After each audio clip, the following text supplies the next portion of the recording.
Hi guys, in this video we're going to cover off the Unitary Plan Operative and Part Auckland Council Geo Maps page and how to use it. In the DEVSMARTS page you'll see a link. When it asks you around the planning zone, this link will take you to this page. You simply tap I agree. You enter your property address. In this case we'll use the example address from the example feasibility assessment report provided on the DEVSMARTS page. That's 1614 Great North Road. That should take us to Great North Road in Waterview. As you can see, it's zoomed us into the site. You can see in the site it's a peach kind of colour surrounded by green, which you'd assume would be a reserve or a park. You click on Legend, you click on Unitary Plan Zones, and you scroll down through here. Find the similar colour, in this case here it is here, mixed housing urban zone. So you'd anticipate 2 to 3 level terraces on this site, possibly even some low level walk up apartments, all subject to architectural planning and obviously typical site constraints, which we addressed in the previous videos. The next layer we'd go to check would be the road out the front, to see if it's a busy road or an arterial road. So you click on Unitary Plan Management Layers, click on Controls, and then it seems to have automatically clicked them all on, so we'll turn them off. And we'll go to Arterial Roads, turn it off, turn it back on. So you can see it's an arterial road, so that's quite a busy road. You'd anticipate having to do maybe a traffic assessment for the site. Your planner would give you advice on that, but that gives you a bit more information around it. The next overlay we would want to look at on this site, knowing it has some bush towards the back of it, is the Overlays tab. Click on Overlays, click down to Natural Heritage, Notable Trees, Verified Position of Tree. As you can see, it's already toggled on, but you'd be looking for a green triangle or a red triangle, unverified or verified position of a notable tree. There's none on the site, so that gives us a little bit of confidence that we would not have to worry about clearing the bush.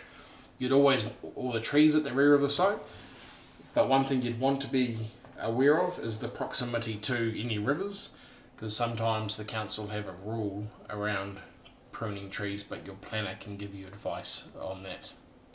So the next overlay we typically like to check is the historic overlay, to make sure that none of the there's no historic buildings or no historic requirements or special character requirements for a development site. So under overlays again, you scroll down, look for historic and special character, click the drop down, and this turns on all the historic overlays. So as you can see in the historic overlays, the main one you want to look for is the historic overlay extent of place. If you have these 3 turned on, it will tell you on the map if there's a historic overlay, and in this case there's not a historical overlay. The other item we'd want to look for, especially around your central Auckland areas, out toward any views of Rangitoto or any items around those areas, they sometimes have significant volcanic view shafts, so it's always good to turn these layers on, and they'll tell you if you're in an area where it has a significant volcanic view shaft overlay, which can sometimes provide height restrictions to your development site. It's just somewhere to check. Your planner can give you more sound advice on those restrictions if you are in one of those areas. So the final part of this is how to use the measuring tool. So we can go through and turn off some of these items now, and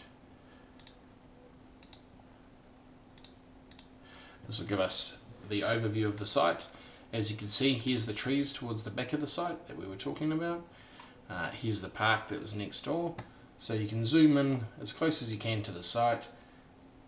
Up the top here next to the print tool is the measure draw and measure box pops up, so you can simply measure the width of the site. You can adjust the colour, you can make the size as big as you want, you can make it transparent, you can not make it transparent.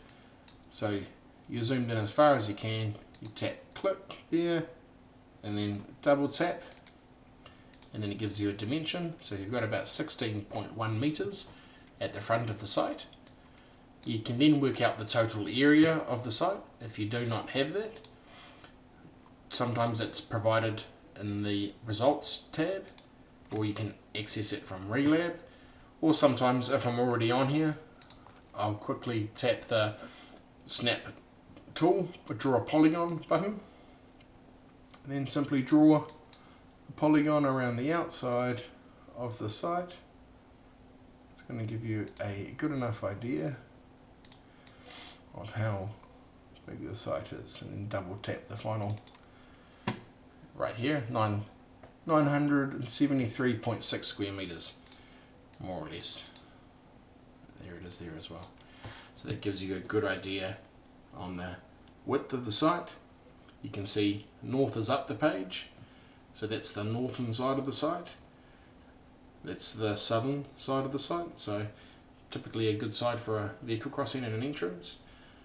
You can see the trees in the backyard, and that's where the contour is down to the river, which is over here.